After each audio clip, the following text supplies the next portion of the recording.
अमरावती येथील जिल्हास्तरीय रुग्णालयात लागलेल्या आगीत 3 बालकांचा मृत्यू झाल्याच्या पार्श्वभूमीवर ठाणे शहरातील खासगी रुग्णालयातील अग्निसुरक्षेची तपासणी करण्यात येणार आहे।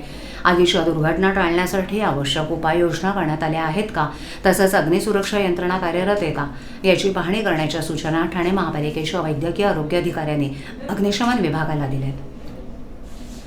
अमरावती येथील जिल्हास्तरीय रुग्णालयात आग लागून 3 बालकांचा मृत्यू झाला होता। या घटनेनंतर राज्य सरकारने सर्व शासकीय, खासगी आणि धर्मादाय रुग्णालयांमध्ये अग्निसुरक्षा आणि विद्युत व्यवस्थेचं परीक्षण करण्याचा निर्णय घेतला आहे।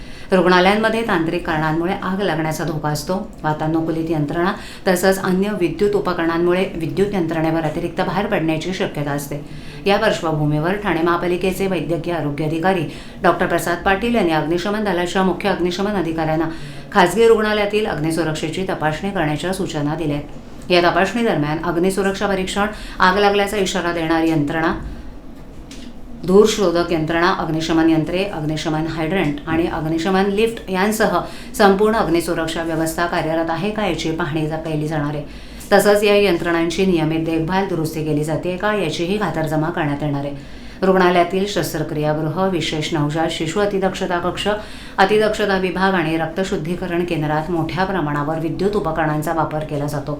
त्यामुळे या विभागांमधील संभाव्य धोका लक्षात घेऊन सर्व विद्युत कामांचे तसेच विद्युत ऊर्जा वापराचं परीक्षण करण्याच्या सूचनाही देण्यात आल्या आहेत।